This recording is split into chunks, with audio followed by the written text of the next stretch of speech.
America ਦੇ ਵਿੱਚ ਜਿਹੜੀ ਸਪਿਰਿਟ 에ਅਰਲਾਈਨਸ ਆ ਉਹ ਸ਼ਟ ਡਾਊਨ ਹੋ ਗਈ ਆ। ਸੋ ਉਹਨੂੰ ਦੇਖਦੇ ਹੋਏ ਕਹਿੰਦੇ ਵੀ ਇੱਕ $500 ਮਿਲੀਅਨ ਦਾ ਰੈਸਕਿਊ ਪਲਾਨ ਜੋ ਟਰੰਪ ਹੁਣੀ ਕਹਿੰਦੇ ਸੀ ਤੇ ਉਹ ਲੈਂਡਰਸ ਨੇ ਉਹਨੂੰ ਅਪੋਜ਼ ਕਰ ਦਿੱਤਾ ਤੇ ਬੋਰਡ ਵੀ ਜਿਹੜਾ ਆ ਉਹ ਫੇਲ ਹੋ ਗਿਆ, ਕਿਸੇ ਤਰ੍ਹਾਂ ਦੇ ਐਗਰੀਮੈਂਟ ਦੇ ਵਿੱਚ ਪਹੁੰਚ ਨਹੀਂ ਸਕਿਆ। ਸੋ ਹੁਣ ਉਹਨਾਂ ਨੇ ਆਪਣੇ ਜਿਹੜੇ ਕਸਟਮਰਸ ਆ, ਜਿਨ੍ਹਾਂ ਨੇ ਪੈਸੇਂਜਰਸ ਆ, ਜਿਨ੍ਹਾਂ ਨੇ ਕਾਫੀ ਲੰਬੇ ਸਮੇਂ ਤੋਂ ਬੁਕਿੰਗ ਕੀਤੀ ਹੋਈ ਸੀ, ਉਹਨਾਂ ਦੀਆਂ ਜਿਹੜੀਆਂ ਮਨੀ ਆ ਟਿਕਟਾਂ ਦੇ, ਉਹ ਪੈਸੇ ਵਾਪਸ ਕਰਨੇ ਸ਼ੁਰੂ ਕਰ ਦਿੱਤੇ ਹੈਗੇ ਆ।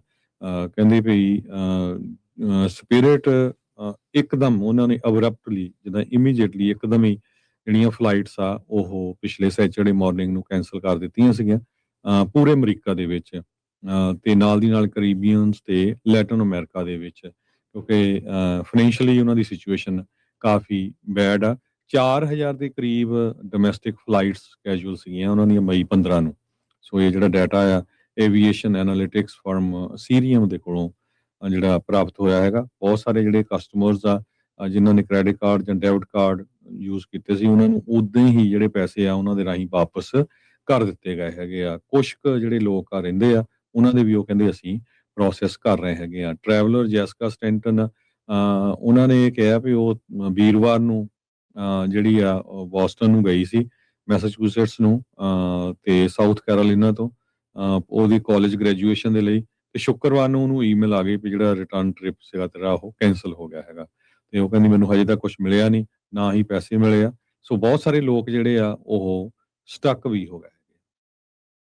ਜੀ ਬਿਲਕੁਲ। ਸੋ ਵੀਕਐਂਡ ਦੇ ਉੱਤੇ ਜਿਹੜੇ DOT ਦੇ ਸਕੱਤਰ ਆ ਉਹ ਕਹਿ ਰਹੇ ਸੀਗੇ ਵੀ ਅਮਰੀਕਨ 에ਅਰਲਾਈਨ ਵਾਲੇ, ਯੂਨਾਈਟਿਡ ਵਾਲੇ ਤੇ ਹੋਰ ਜਿਹੜੀਆਂ 에ਅਰਲਾਈਨਸ ਵਾਲੇ ਕੁਛ ਕੁ ਲੋਕਾਂ ਨੂੰ ਤਾਂ ਜਿਹੜਾ ਉਹ ਲੈ ਕੇ ਜਾਣਗੇ, ਪਰ ਉਹਨਾਂ ਨੇ ਵੀ ਕਹਿੰਦੇ ਵੀ ਥੋੜਾ ਚਿਰ ਹੀ ਇਹ ਸਸਤੇ ਭਾਅ ਦੇ ਉੱਤੇ ਜਿਹੜੇ ਸਪਿਰਿਟ 에ਅਰਲਾਈਨ ਦੇ ਪੀੜਤ ਜਿਹੜੇ ਲੋਕ ਨੇ, ਵੀ ਉਹਨਾਂ ਦੇ ਕਰਕੇ ਉਹਨਾਂ ਦੇ ਸਾਰੇ ਜਿਹੜੇ ਪ੍ਰੋਗਰਾਮ ਆ ਉਹ ਇੱਧਰ ਉੱਧਰ ਹੋ ਗਏ ਆ, ਵੀ ਉਹਨਾਂ ਨੂੰ ਉਸ ਦੇ ਜ਼ਰੀਏ ਹੀ ਜਿਹੜਾ ਉਹ ਮੌਕਾ ਮਿਲਣਾ ਹੈ ਉਹਦੇ ਵਿੱਚ ਕੁਛ ਲਿਮਿਟਿਡ ਸਮੇਂ ਦੇ ਲਈ।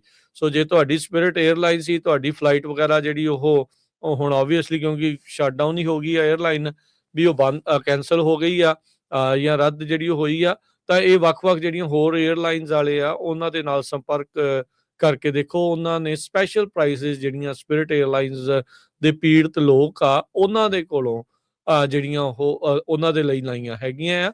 ਸੋ ਉਹ ਮੇਕ ਸ਼ੋਰ ਜਿਹੜੇ ਕਰ ਲਿਓ ਜਿਨ੍ਹਾਂ ਨੇ ਸਪਿਰਿਟ 에ਅਰਲਾਈਨਸ ਦੀਆਂ ਫਲਾਈਟਸ ਵਗੈਰਾ ਜਿਹੜੀਆਂ ਉਹ ਕਰਵਾਈਆਂ ਹੋਈਆਂ ਸੀਗੀਆਂ। ਸੋ ਇਹ ਇਹਨਾਂ ਦੀ 에ਅਰਲਾਈਨ ਦੀ ਪ੍ਰੋਬਲਮ ਤਾਂ ਲੰਮੇ ਸਮੇਂ ਤੋਂ ਜਿਹੜੀ ਉਹ ਚੱਲ ਹੀ ਜਿਹੜੀ ਉਹ ਰਹੀ ਸੀਗੀ। 17,000 ਡਾਇਰੈਕਟ ਤੇ ਇਨਡਾਇਰੈਕਟ ਜਿਹੜੇ EMPLOYEES ਆ ਉਹਨਾਂ ਦੀਆਂ ਜੌਬਸ ਜਿਹੜੀਆਂ ਹਰਜੋਤ ਸਿੰਘ ਜੀ ਚੁਟਕੀ ਦੇ ਨਾਲ ਹੀ ਕਹਿ ਲਓ ਵੀ ਉਹ ਉੱਡ ਗਈਆਂ ਆ। ਇਹ ਬਜਟ 에ਅਰਲਾਈਨ ਸੀ, ਯੈਲੋ ਕਲਰ ਦੇ ਕਰਕੇ ਬੜੀਆਂ ਫੇਮਸ ਸੀ, ਜਿੱਦਾਂ ਟੈਕਸੀ ਦਾ ਕਲਰ ਯੈਲੋ ਹੁੰਦਾ ਸੀ ਉਹ ਬਹੁਤ ਫੇਮਸ ਸੀਗਾ। ਸੋ ਇਹ ਵੀ ਬਹੁਤ ਫੇਮਸ ਸੀਗਾ ਤੇ US ਦੇ ਕਾਫੀ ਇਲਾਕਿਆਂ ਦੇ ਵਿੱਚ ਇਹਨਾਂ ਦੀਆਂ ਫਲਾਈਟਸ ਵਗੈਰਾ ਜਿਹੜੀਆਂ ਉਹ ਜਾਂਦੀਆਂ ਸੀ। ਕੈਰੇਬੀਅਨ, ਲੈਟਿਨ ਅਮਰੀਕਾ ਦੇ ਵਿੱਚ ਵੀ ਜਿਹੜੀਆਂ ਉਹ ਜਾਂਦੀਆਂ ਸੀਗੀਆਂ ਤੇ ਸਸਤੇ ਭਾਅ ਦੀਆਂ ਹੁੰਦੀਆਂ ਸੀਗੀਆਂ। ਲੋਕ ਇਸ ਗੱਲੋਂ ਵੀ ਇਹਨਾਂ ਨੂੰ ਪ੍ਰੈਫਰ ਜਿਹੜਾ ਉਹ ਕਰਦੇ ਹੁੰਦੇ ਸੀਗੇ। ਸੋ ਇਹ ਹੁਣ ਜਿਹੜੀ ਸਿਚੁਏਸ਼ਨ ਆ ਉਹ ਸਾਹਮਣੇ ਜਿਹੜੀ ਉਹ ਵਾਪਰੀ ਆ। ਫਰਾਈਡੇ ਆਫਟਰਨੂਨ ਅਖੀਰਲੀਆਂ ਫਲਾਈਟਸ ਜਿਹੜੀਆਂ ਇਹਨਾਂ ਦੀ ਅਖੀਰਲੀ ਵਾਰ ਜਿਹੜੀ ਉਹਨਾਂ ਦੀ ਉਡਾਨ ਜਿਹੜੀ ਉਹ ਭਰੀ ਆ। ਹੁਣ ਇਹ ਦੇਖੋ ਹਰਜੋਤ ਸਿੰਘ ਜੀ ਵੀ 17,000 ਲੋਕਾਂ ਦੀਆਂ ਜੌਬਸ ਦੇ ਉੱਤੇ ਸਿੱਧਾ ਹੀ ਅਸਰ ਇਸ ਦੇ ਨਾਲ ਜਿਹੜਾ ਉਹ ਪੈ ਗਿਆ ਤੇ ਇਹ ਹੁਣ ਕਈਆਂ ਦੇ ਨਾਲ ਜਿਹੜਾ ਉਹ ਕੰਮ ਖਰਾਬ ਹੋ ਜਾਣਾ, ਕਿਉਂਕਿ ਬਹੁਤ ਸਾਰੇ ਜਿਹੜੇ ਫਲਾਈਟ ਅਟੈਂਡੈਂਟ, ਸਟੂਵਰਡ, ਜਿਹੜੇ ਪਾਇਲਟ ਵਗੈਰਾ ਜਿਹੜੇ ਸੀਗੇ ਉਹਨਾਂ ਸਾਰਿਆਂ ਨੂੰ ਹੁਣ ਦੂਜੇ ਪਾਸੇ ਜਿਹੜੀਆਂ ਜੌਬਸ ਆ ਉਹ ਲੱਭਣੀਆਂ ਪੈਣੀਆਂ। ਸਪਿਰਿਟ ਦੇ ਜਿਹੜੇ ਬੌਂਡ ਹੋਲਡਰਸ ਆ ਉਹਨਾਂ ਨੇ 11th ਆਵਰ ਜਿਹੜਾ ਬੇਲ ਆਊਟ ਪ੍ਰਪੋਜ਼ਲ ਸੀ ਜੋ ਟਰੰਪ ਐਡਮਿਨਿਸਟ੍ਰੇਸ਼ਨ ਦੁਆਰਾ ਕਿਹਾ ਜਾ ਰਿਹਾ ਸੀਗਾ ਵੀ $500 ਮਿਲੀਅਨ ਤੱਕ ਆਪਾਂ ਦਿੰਨੇ ਆ ਤਾਂ ਜੋ ਇਹ ਫਲਾਈਟ ਜਿਹੜੀਆਂ ਚੱਲਦੀਆਂ ਰਹਿਣ, 에ਅਰਲਾਈਨ ਚੱਲਦੀ ਰਵੇ, ਉਸ ਨੂੰ ਉਹਨਾਂ ਨੇ ਰੱਦ ਜਿਹੜਾ ਉਹ ਕਰ ਦਿੱਤਾ ਸੀਗਾ।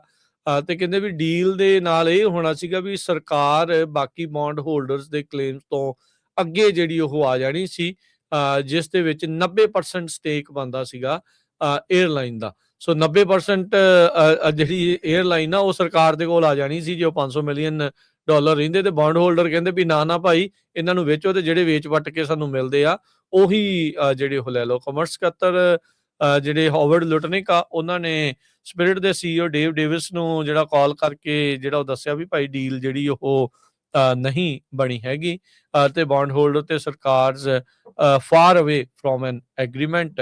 ਕਈ ਵਾਰੀ ਇਹ ਦੇਖਿਆ ਜਾਂਦਾ ਵੀ ਅਖੀਰਲੇ ਮੌਕੇ ਤੱਕ ਜਿਹੜਾ ਉਹ ਪਹੁੰਚ ਜਾਓ ਤੇ ਦੇਖੀ ਜਾਊਗੀ ਵੀ ਸ਼ਾਇਦ ਕੋਈ ਡੀਲ ਜਿਹੜੀ ਉਹ ਬਣ ਜਾਵੇ, ਪਰ ਸਪਿਰਿਟ 에ਅਰਲਾਈਨ ਦੀ ਉਹ ਜਿਹੜੀ ਡੀਲ ਬਣੀ ਨਹੀਂ ਤੇ ਹੁਣ ਕੰਮਕਾਜ ਜਿਹੜੇ ਇਸ ਤੇ ਖਤਮ ਹੋ ਗਏ ਨੇ, ਠੱਪ ਜਿਹੜੇ ਉਹ ਹੋ ਚੁੱਕੇ ਨੇ।